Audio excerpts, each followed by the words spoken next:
21, 28, and 29 divided by 3, 26. So, lagyan natin dito, no? January forecast 26, eksakto. Okay, so ito yung forecast natin and we don't know what will be the actual. Ito po kasi is yung actual sales. Okay, ganun po ginagawa itong si, tawag dito, itong si moving average. That's why it is called moving.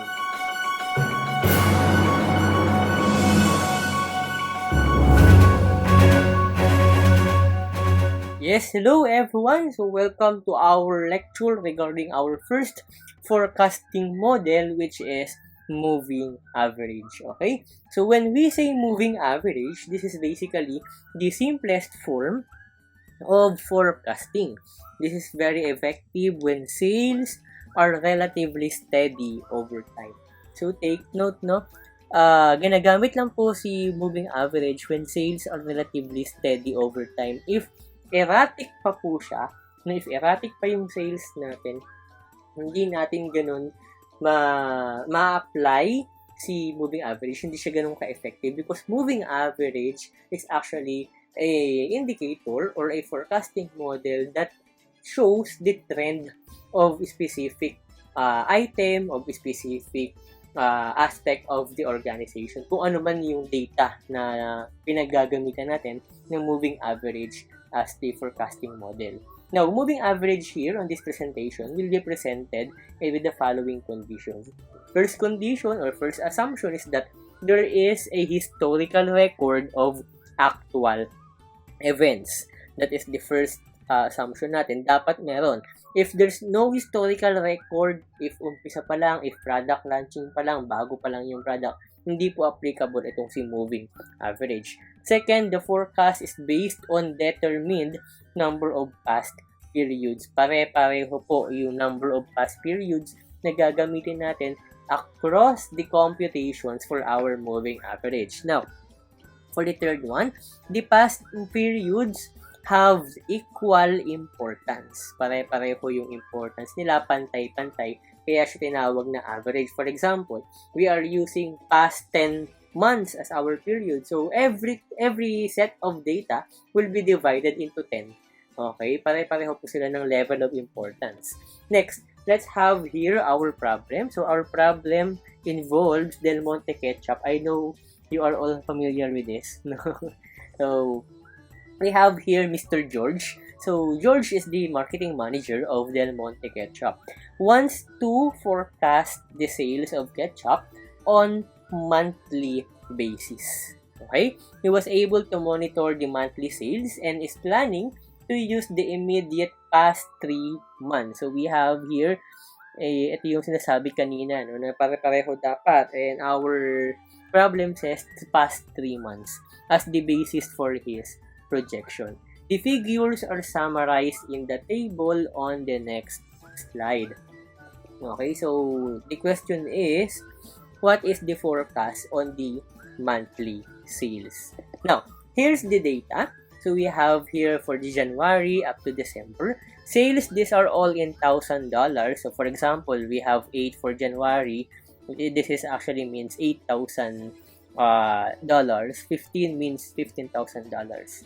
Okay? So, what we are going to do now is to determine the sales of the immediate past 3 months. Okay? Immediate past 3 months. And therefore, if that is our, what we call this, if that is our computation, mawawalan po tayo ng values for the first 3 months. Why? Dahil yung average na itong tatlong yan will be the answer for our forecast for the month of April. Okay, that's why bakante yung unang tatlo. Let's compute. We have here 8 plus 15 plus 17. Get the sum, that is 40. Divide into 3. 13.33. So, meaning to say, this will be our forecast for the month of April. Okay, so we have here 13.33. So, that is the forecast for the month of April. And the actual is 16.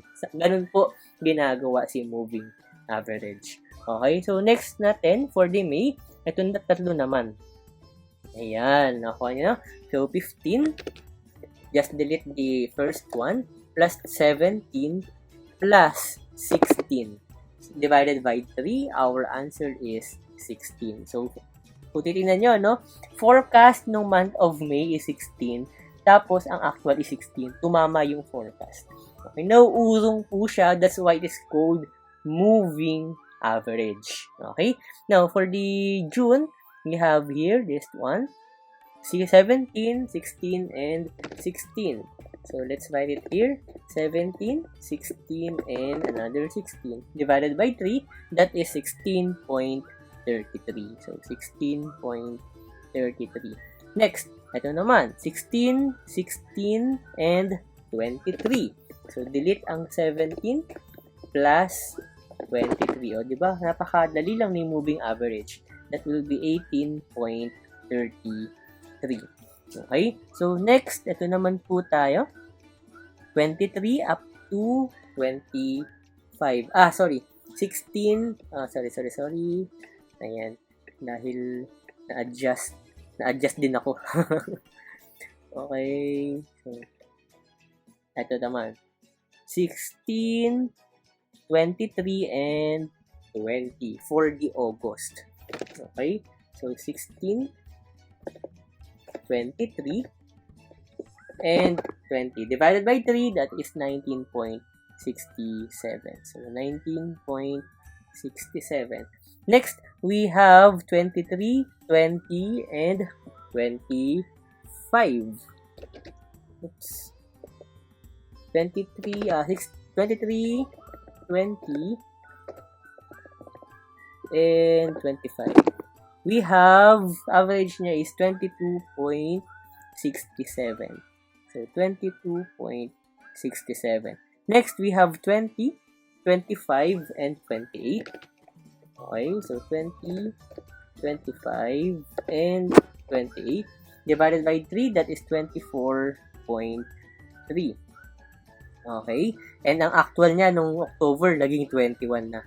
Na medyo malayo. Actually, hindi naman po accurate lagi ang forecast natin. Anyway, we have separate topic for the accuracy ng mga forecasting models natin.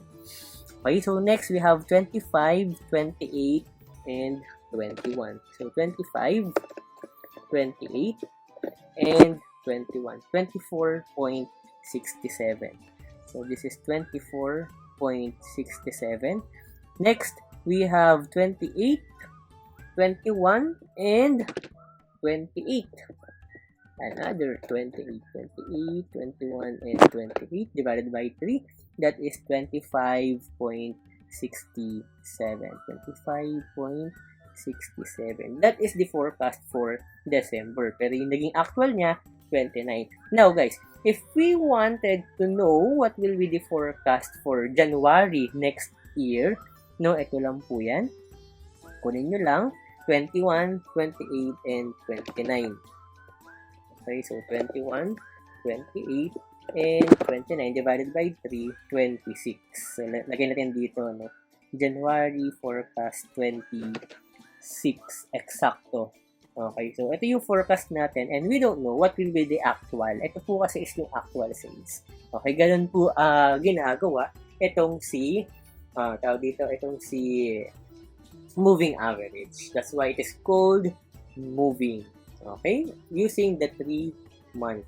If ever na 4 months ito, magiging 4 naman yung sakop. If ever na 5, gagawin yung 5. Okay? So, that is the concept of moving average. This is the most simple, the most basic forecasting model. Take note po of this on the idea of moving average dahil somehow related with this topic yung ating mga susunod na forecasting model. Okay? I hope guys you learned something from this topic and if yes, now see you on our next discussion regarding the forecasting model. Keep safe always. Bye-bye everyone.